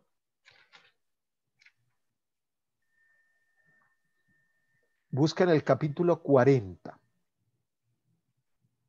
Del capítulo 1 al 39 es lo que se llama el primer Isaías. Y del capítulo 40 hasta, ya les voy a decir, ustedes pueden ir pasando sus hojas, van buscando paulatinamente el texto. En el capítulo 56 aparece un 3 que dice tercera parte del libro de Isaías, donde aparecen todas las promesas y toda la continuación del libro. La referencia que ha hecho la persona que preguntó se ubica en el segundo Isaías, o sea, en lo que llamamos el libro de la consolación. ¿Por qué se llama libro de la consolación? Al empezar la lectura del capítulo 40, los versículos empiezan diciendo, consolad, consolar a mi pueblo, dice el Señor. O sea, este es un libro que fue o que muestra la realidad del exilio. Se podría decir que el primer libro de Isaías es antes del exilio, el tercer libro de Isaías es después del retorno del exilio, pero este es el que nos muestra esa cruda realidad del exilio, donde hay tristeza, donde hay frustración, donde la mayoría piensa, bueno, no tenemos templo, entonces Dios nos ha abandonado, porque es la figura. Desde esta lectura se ha entendido, desde la lectura que hace el profeta, desde este libro de la consolación, es, vienen tiempos mejores. Y aparece esa figura del Mesías, de hecho, aquel que va a instaurar, aquel que va a mostrar un camino mejor, aquel que va a reconstituir un pueblo y aquel que no nos va a dejar perder la esperanza. Desde esa clave es importante entender lo que ha afirmado la persona que hizo la pregunta, y es, lógicamente, los evangelios echan mano al profeta Isaías. Es un libro maravilloso, es una obra maravillosa, y ojalá la podamos nosotros leer por partes, que esta obra se lee por partes, entonces el primero, el segundo y el tercer libro, llevando cada libro a la época antes del exilio, en el exilio y después del exilio. Bueno, no sé si contesté la pregunta. Muy bien. Sí, padre, esta Nubia que quiere también compartirnos. Nubia, ¿puedes abrir tu micrófono? Buenas noches, padre, y a todos, Dios los bendiga. Nubia, buenas noches. Tengo dos preguntitas. La Cuéntame. primera, ¿en qué momento nuestros hermanos separados cambian el nombre de Yahvé por Jehová? ¿Y qué es una apostasía? Bueno, entonces, la apostasía es un acto consciente de renegar de la propia fe y de las tradiciones que se han aprendido. El apóstata es ese, conoce las verdades de la fe, pero reniega de ellas o proscribe de ellas. Frente a la primera pregunta, yo podría decirte que la respuesta no es tan sencilla, pero voy a tratar de contestarte la pregunta, y es, en el capítulo 3 del libro del Éxodo aparece la expresión yo soy el que soy. Esa es la expresión que aparece en el capítulo 3 del Éxodo. En esa teofanía, o sea, donde Dios se manifiesta a Moisés, allá en la zarza. En el escrito hebreo, recordemos que es el idioma propio del escrito religioso, para el judío como tal, la expresión que aparecería en el texto es una expresión que no tiene vocales. De hecho, y voy a explicar que es una pregunta sumamente importante, es en las traducciones donde se cambia o se usan ciertas palabras o ciertas consonantes, perdón, para mostrar una interpretación que se hace de ese capítulo 3, y entonces ahí aparece la transliteración de la palabra Yahvé y luego de la palabra Jehová, que quiere decir lo mismo. Yo soy el que soy. Pero aquí la cosa es más profunda, y es, ¿quién conoce el nombre de Dios? Ninguno. De hecho, la expresión yo soy el que soy no revela el nombre de Dios. Revela el quehacer de Dios. Es interesante esa parte. Los rabinos, en un texto bíblico, cuando va a aparecer la palabra Dios, no escriben ninguna letras. En los primeros textos ubicaban 4 puntos, y ya poco a poco se va pasando en la literatura, en lo escrito, a poner las consonantes, porque hay una cosa que debemos saber, y es que el idioma hebreo no tiene vocales, es un idioma consonántico. Y entonces, si usamos la palabra Yahvé para el ejemplo, encontramos ya la Y V, V, H, V. ¿Quién puede pronunciar eso sin vocales? No, nadie. Pero hay una figura muy interesante y quiero que todos me miren acá, por favor, porque es un ejercicio que vamos a entender. Algunos rabinos, para explicar eso, que el nombre de Dios es impronunciable, comparan esas letras de Yahvé con este ejercicio. Tomen todos aire, por favor. Yo estoy un poco acostipado, pero tomen aire. ¿Ya? Expulse el aire. Ese sería el sonido de esas letras. Con esa expresión que acabamos de hacer, es decir, Dios es el viviente, es el presente siempre, porque en Dios no hay principio ni fin, es el que es y así se muestra. Por eso la pronunciación de esas letras que más adelante se va a acuñar con unas cositas que se llaman nikud, que serían las vocales, que serían las que dan sonido a las consonantes, se va a pronunciar Yahvé, pero el texto original, la pronunciación es el sonido de una respiración, o sea, así sería yo soy el que soy. Eso. Y así lo explican los rabinos, los judíos, frente a la explicación de ese nombre. O sea, Dios es vida, Dios es presente, Dios es eterno. Otra cosa es las diferentes maneras en que llamamos a Dios. Si ustedes se han dado cuenta cuando han leído los textos, no se pronuncia el nombre de Dios. A Dios lo llamamos es por sus características. Decimos Sabaoth o Sabaoth, poderoso. ¿Sí? En el texto hebreo aparece una palabra y es Elohim, que quiere decir el eterno. ¿Quién es el eterno? Él. Él es el eterno.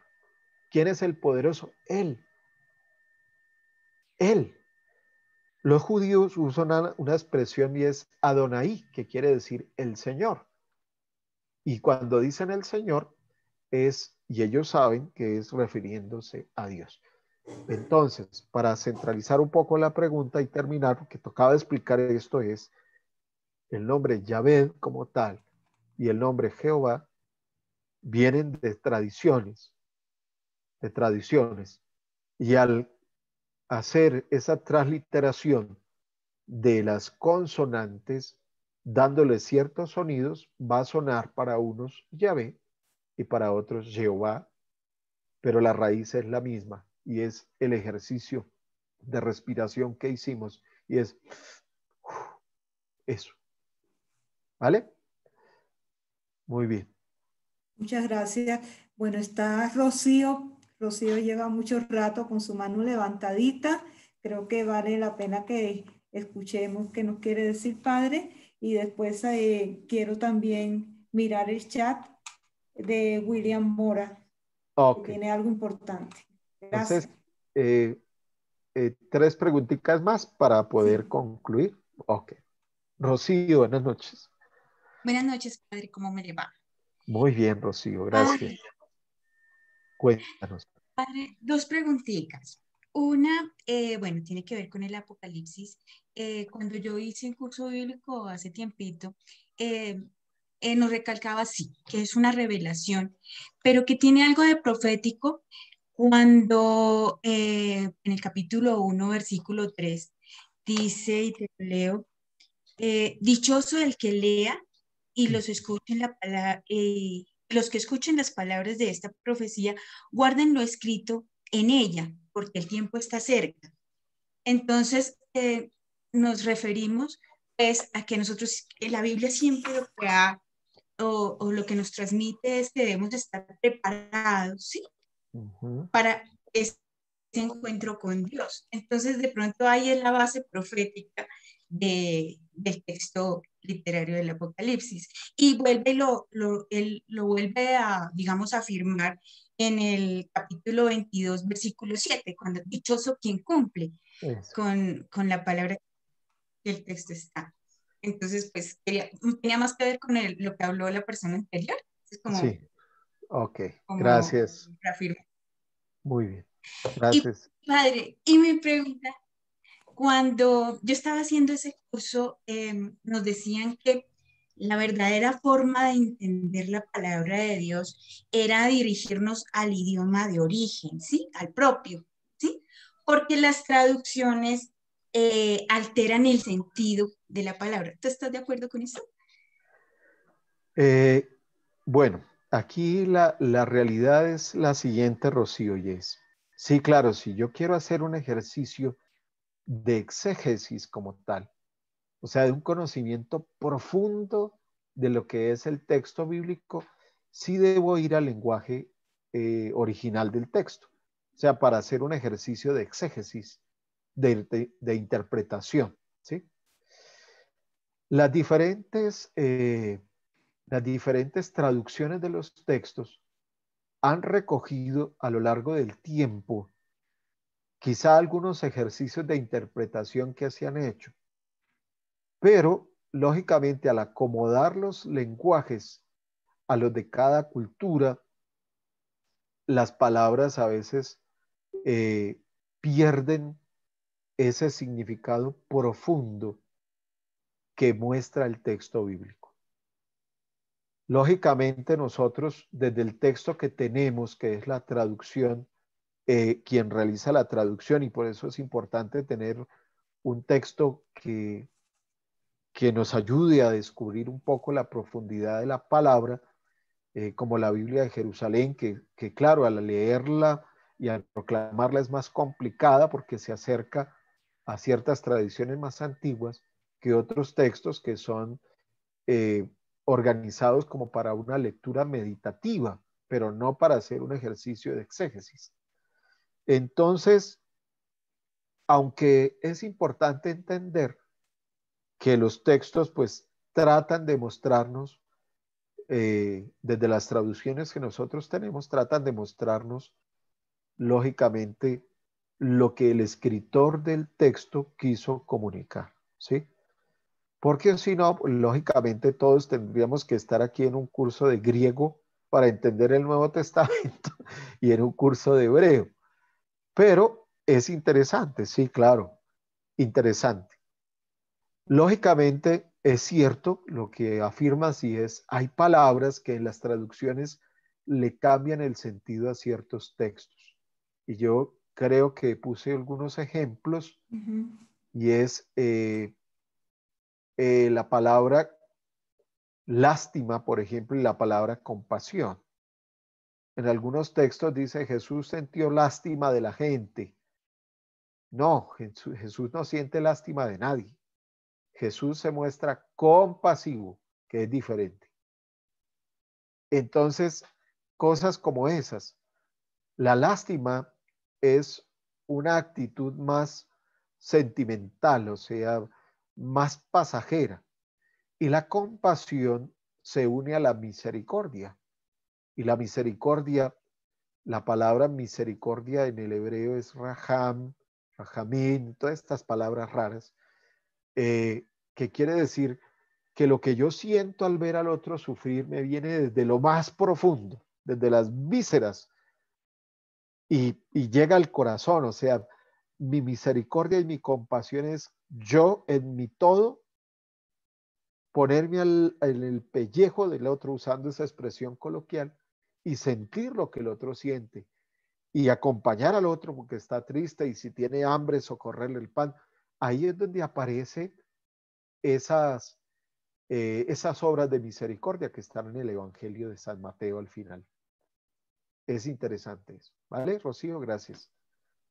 Dos preguntas finales. Sí, dos preguntas, padre. Hay una que me parece muy valiosa en el sentido de que ayudará a que los participantes puedan seguir profundizando. Dice William Mora, ¿qué libros nos recomiendas para complementar la lectura del libro de Apocalipsis? Bueno, William, en cuanto a la literatura en torno al Apocalipsis, hay varios textos, pero sería bueno primero ubicar comentarios bíblicos. Ustedes entran a internet y hay comentarios en torno al Apocalipsis, porque hay otros libros que son más técnicos, más técnicos. De hecho, permítanme un momento acá, les voy a mostrar un texto que de pronto les ayuda, y es este texto que se llama Para leer el Apocalipsis de Jean Piaget, que es un texto que se puede conseguir de una manera sencilla. Muestra cómo leer el Apocalipsis. De hecho, explica un poco lo que yo he tratado de explicarles, leer la profecía en el presente, pero desde la revelación, recuerden, este texto les puede ayudar. Y hay otros comentarios, y hay otros autores que ustedes entran a internet, googlean ahí, y van a encontrar muchos autores. Pero una recomendación importante cuando buscamos libros y comentarios es: tratemos de que el autor sea alguien que tenga peso en el recorrido bíblico. Porque en internet encontramos muchas cosas, pero a veces se reducen a mostrarnos el Apocalipsis no en clave de esperanza, sino en clave de miedo, ¿cierto? Entonces eso es delicado. Lo que aparece en internet, pues uno tampoco todo lo consume. Tiene que ser muy cuidadoso en eso. Este libro es interesante.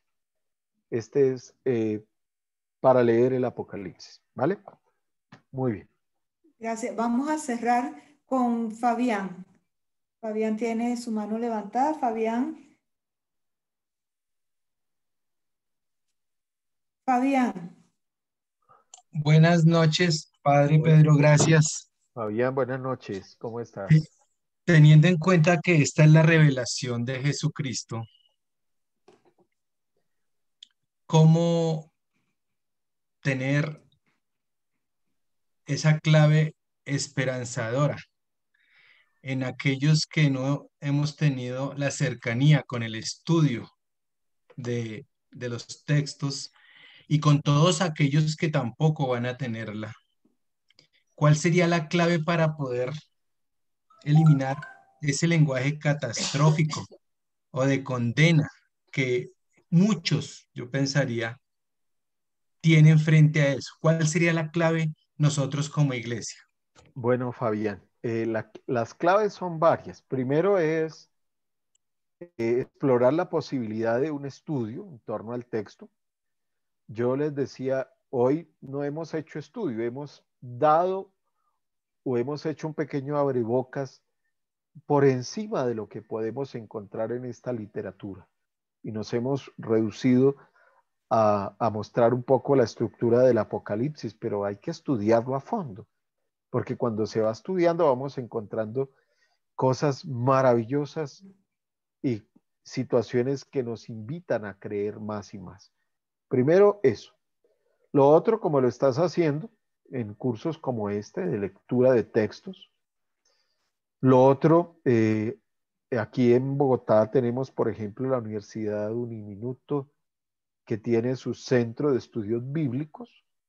Hay cursos, no por hacerle la propaganda a la universidad, pero contestando a Fabián, en la Universidad San Buenaventura también está una maestría en estudios bíblicos. En la teología de la Universidad Javeriana, de la Santo Tomás, y en la Universidad Unimonserrate, que es de la arquidiócesis, lógicamente, donde se tiene el programa de teología. Ahí se va estudiando toda esta estructura del texto bíblico. Como tal, estos cursos propiamente nos ayudan a ir despertando en torno a la lectura del texto, pero también nos llevan a hacernos más preguntas como la que te acabas de hacer. Y esto es un camino de no acabarse. Nos toca seguir caminando poco a poco en torno a la lectura del texto. ¿Vale? Muy bien. Gracias. Bueno, padre. Rosy. No, padre, yo creo que ha sido una exposición amplia. Hemos dado como buenas intervenciones a los que han participado. Creo que es hora de ir cerrando este espacio y agradecerle muchísimo, padre, porque son unas claves verdaderamente importantes. No es fácil de entender este libro de Apocalipsis. Justamente nos revela este sentido esperanzador de la venida de Jesús, a colmar nuestras expectativas, pero con un sentido que a veces crea muchas dificultades para entenderlo, se malinterpreta muchas veces. Por eso creo que es un regalo que podamos tener esta oportunidad. Justamente en este tiempo de tantas situaciones difíciles que estamos viviendo, algunas personas lo ven como que estamos en los finales de los tiempos y lo miran con esa tónica apocalíptica de desastre. Entonces creo que es muy valioso que este sea un regalo y una oportunidad que nos demos. Así que muchísimas gracias. Bueno, agradecerles a ustedes también. Ya saben, el próximo miércoles, ahora sí ya nos vamos a dedicar al texto como tal, después de haber hecho ese camino maravilloso que hicimos. Y vamos a empezar con los ejercicios, algunos ejercicios de acercamiento al texto.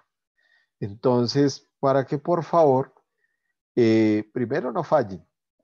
Y lo otro es recordarles que estos programas quedan en la plataforma de YouTube de la Arquidiócesis para que podamos volverlos a repasar, volverlos a vivir y volver a tener esta experiencia en torno a la palabra. Para todos ustedes una feliz noche. Para las hermanas, me alegra verlas allá, quienes están en Zapatoca, muy cerca a mi tierra. Ustedes quienes están en Urabá también, agradecerles y ponerles una tarea a las hermanas y a todos, y es orar unos por otros. Necesitamos unirnos en oración, porque en la oración también está la contemplación de Jesús que se revela siempre. Bueno, gracias Rosy, gracias Harvey por esta Erley también por la compañía en esta noche. Que gracias descansen. A usted, padre, bueno, por este feliz noche para y a la todos. Arquidiócesis, que también hace todo lo posible por tener esta plataforma y esta oportunidad. Gracias. Gracias. Feliz noche para todos. Que el Señor los bendiga. Feliz noche, padre. Gracias a Gracias. todos. Bueno.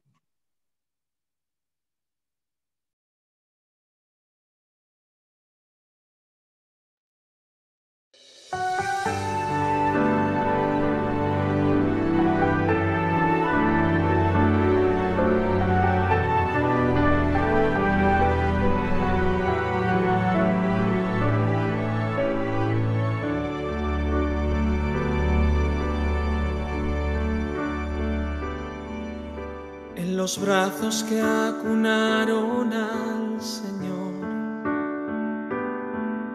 en las manos que curaron sus heridas, en los dedos que secaron su dolor. Ay, quiero estar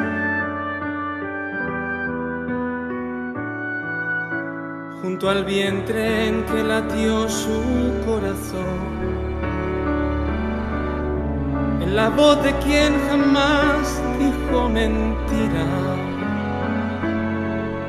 en los labios de quien nunca dijo no. Ay, quiero estar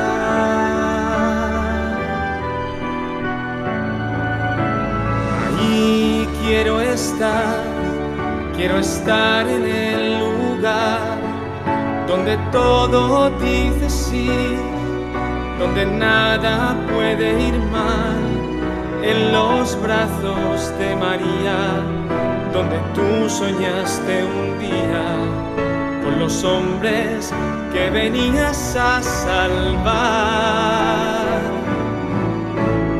Ahí quiero estar en el lugar donde duerme el Salvador, donde muere mi razón, en los brazos de María, donde nace la alegría y se mide la medida del amor.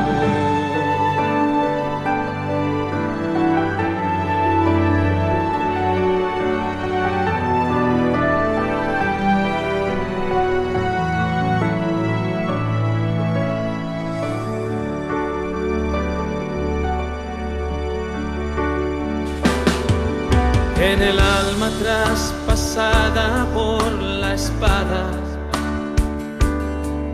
en los pasos que siguieron a la cruz, en las lágrimas que nunca derramaba. Ay, quiero estar, ay, quiero estar en los años de silencio y de humildad, de renuncias y de vida consagrada, en el seno donde nace la verdad. Ay, quiero estar.